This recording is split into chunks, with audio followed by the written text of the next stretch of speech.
Muitas pessoas têm tido seus sonhos destruídos pela falta de confiança absoluta em Deus. A Bíblia está repleta de exemplos de grandes sonhos cumpridos para a glória de Deus. Encontro com a Palavra é um programa escrito pelo Dr. Dick Woodward e narrado por Pastor Edson Bruno. Ouça e descubra verdades que lhe ajudarão no seu dia a dia. Com você, Pastor Edson Bruno.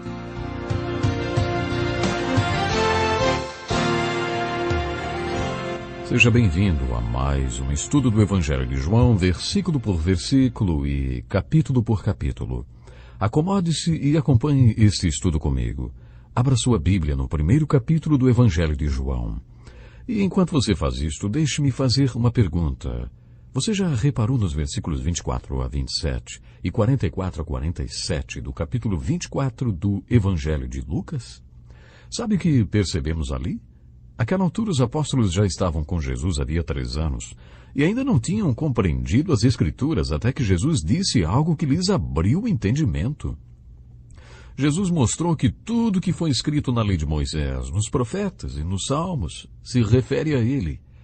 Depois que eles compreenderam isto, lhes abriu o entendimento para que compreendessem as Escrituras. O assunto principal da Bíblia é Jesus Cristo. Toda a Bíblia gira em torno de Jesus Cristo. Ela não é um livro da história da civilização do mundo. Está certo, a Bíblia também conta a história do povo hebreu. Também traz alguns dados sobre outras civilizações que coexistiam com os hebreus nos tempos antigos, mas não é um livro de história. Será então que a Bíblia é um livro sobre as origens? Será que ela é a última palavra em paleontologia, biologia ou zoologia? Não! Esses não são os temas da Bíblia.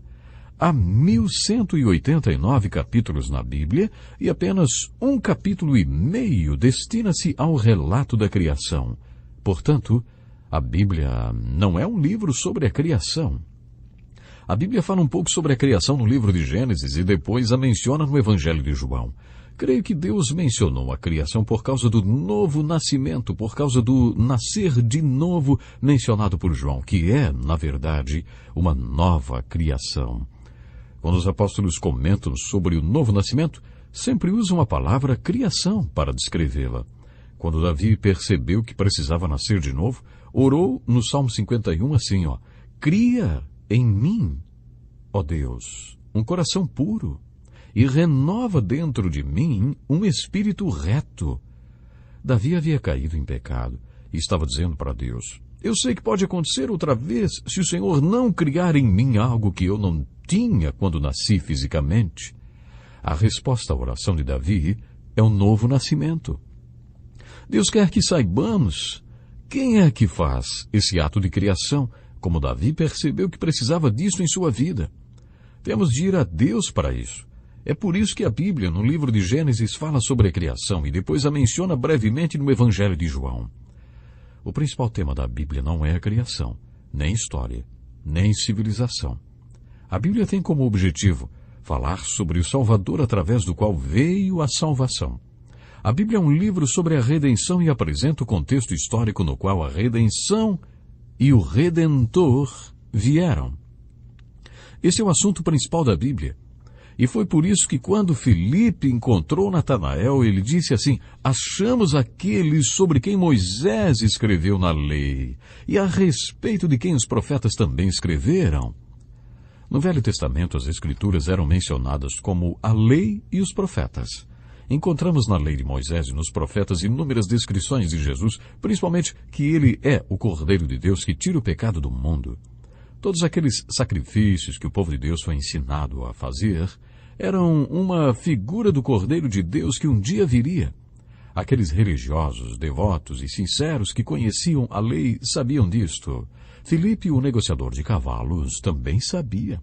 Por isso, quando encontrou Natanael, disse, achamos aquele sobre quem Moisés escreveu na lei e a respeito de quem os profetas também escreveram. Ele disse a mesma coisa que André havia dito a Pedro, achamos o Messias. Esse é o assunto principal da Bíblia. A Bíblia fala do começo ao fim sobre o Messias, Jesus, que era e é o Cristo. Ao estudar o Evangelho de João, observe que dos seus 21 capítulos, metade deles falam sobre os primeiros 33 anos da vida de Jesus e a outra metade fala sobre a última semana de sua vida. Por que esta última semana é mais importante do que os seus outros 33 anos? Porque nesta última semana, a chamada Semana Santa, ele foi o Cordeiro de Deus que tirou o pecado do mundo. Foi aí que ele morreu pelos meus e pelos seus pecados. Este é o principal tema do Evangelho de João. Este é o seu principal assunto, comentado do começo ao fim desse livro. Vamos voltar a esse diálogo fascinante que Jesus teve com estes homens que se tornaram seus apóstolos. Felipe tinha se encontrado com Natanael e anunciado: achamos aquele sobre quem Moisés escreveu na lei e a respeito de quem os profetas também escreveram, Jesus de Nazaré, filho de José. Observe a resposta de Natanael no versículo 46. Nazaré? Pode vir alguma coisa boa de lá? Diz Felipe: venha e veja. Acho que ele tinha aprendido a falar isso com Jesus. Ele já tinha aprendido este princípio do ir e ver.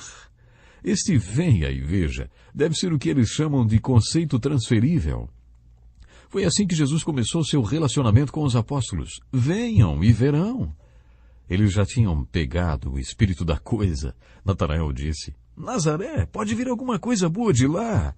Nazaré não era uma das melhores cidades dos judeus, mas Felipe respondeu: venha, venha e veja. Sabe, eu fico impressionado com o que algumas igrejas fazem hoje com os seus novos membros. Elas dão um banho de doutrina e teologia na pessoa, procurando levá-la a engolir toda uma doutrina teológica complexa, quando, na verdade, essas pessoas ainda estão tendo seus olhos abertos para a fé. Quando observamos Jesus recrutando seus discípulos, vemos que não foi assim que ele fez. Jesus se encontrou com estes homens, pescadores, negociadores de cavalos, publicanos e outros tipos que formaram o seu grupo de 12, e a única coisa que ele disse foi: venham e verão. E eles foram e viram. Acho que precisamos recuperar esta simplicidade na apresentação que nós fazemos de Cristo e da Palavra de Deus. Quando Jesus encontrou Natanael, disse-lhe: aí está um verdadeiro israelita, em quem não há falsidade. É interessante conhecer um pouco da vida desses homens e tentar descobrir por que Jesus escolheu cada um deles. Eles são uma ótima fonte de estudo e a vida de cada um é muito interessante. Aparentemente, Natanael era um homem santo, e Jesus já sabia disso quando o encontrou, por isso fez esta observação. Aí está um verdadeiro israelita, em quem não há falsidade. Mas Natanael reagiu a isto perguntando: de onde me conheces? E a resposta de Jesus o chocou e o fez crer. Jesus disse: eu o vi quando você ainda estava debaixo da figueira, antes de Filipe o chamar. A minha teoria é que Natanael era um homem que costumava ter seus momentos a sós com Deus, suas horas silenciosas, como costumamos chamar. Ele tinha, sim, e ali embaixo da figueira. Acho que ele tinha o seu tempo devocional, seu tempo de oração. Muita gente acha que a melhor hora do dia para buscar a Deus, orar e ler a Bíblia é logo de manhã. O violonista primeiro afina o seu instrumento, depois ele toca para a plateia. Jamais ele faz o contrário, primeiro tocar e depois afinar. É melhor afinarmos nossos instrumentos logo de manhã, antes de enfrentarmos o dia. Natanael acreditava nisso, e por isso tinha seus momentos com Deus, orando e meditando, aonde? Embaixo de uma figueira. Eu acho que ninguém sabia disso, apenas Natanael e Deus. E quando Natanael se encontrou com Jesus e disse que ele era aquele com quem Natanael conversava embaixo da figueira, ele só conseguiu exclamar: Mestre, tu és o Filho de Deus, tu és o Rei de Israel. E aí Jesus respondeu: você crê porque eu disse que o vi debaixo da figueira? Você verá coisas maiores do que essa. E acrescentou: vocês verão o céu aberto e os anjos de Deus subindo e descendo sobre o Filho do Homem. Eu fico simplesmente fascinado com este encontro entre Jesus e Natanael. É o que eu chamo de conversa embaixo da figueira. Este episódio nos faz pensar nessas pessoas que sabem o que significa ter um lugar para sempre conversar com Deus. Sabe qual é o meu desafio para você agora? Você tem uma figueira debaixo da qual você conversa com Deus? Ei, você participa desta conversa embaixo da figueira?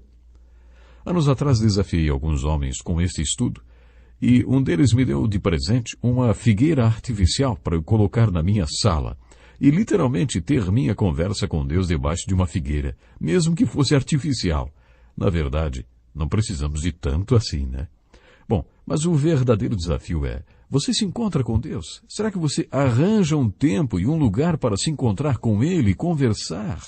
É por isso que o povo do Velho Testamento dava tanta importância aos altares que construíam. Aqueles eram os lugares onde eles tinham momentos preciosos na presença divina de Deus. Você pode ter momentos espetaculares e maravilhosos, ou momentos tranquilos e constantes. O importante é que você tenha esses momentos com Deus. Marque encontros com Ele. Mas agora deixe-me perguntar: quem é Jesus? Você está lembrado? Essa pergunta é respondida do começo ao fim do Evangelho de João. Algumas destas respostas parecem enfatizar o lado humano de Jesus, mesmo que a ênfase principal do Evangelho de João seja a divindade dele.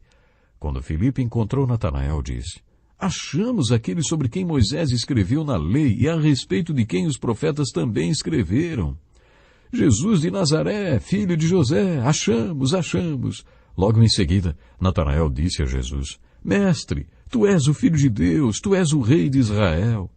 A última referência desse capítulo a Jesus é Filho do Homem.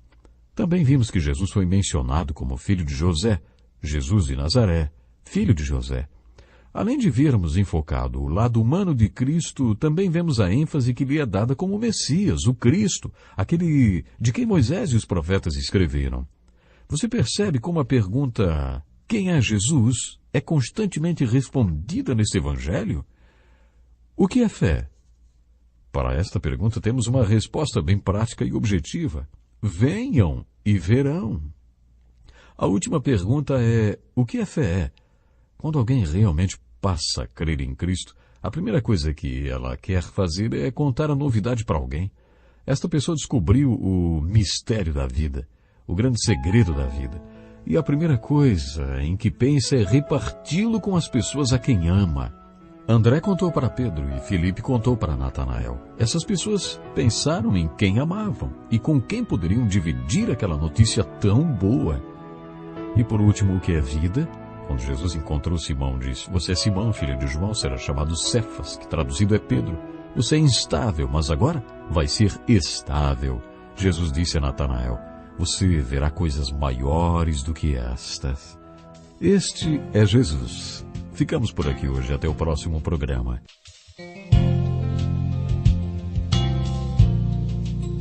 Que lição importantíssima. Obrigado, pastor Edson Bruno. Prezado ouvinte, coloque em prática o que você ouviu aqui. Sem dúvida, sua vida será grandemente abençoada. Este é um estudo escrito pelo Dr. Dick Woodward, na voz do pastor Edson Bruno. Escreva-nos e solicite o material. Nosso endereço é Encontro com a Palavra, Caixa Postal 2011, CEP 89201-970, Joinville, Santa Catarina. Até o nosso próximo encontro com a Palavra.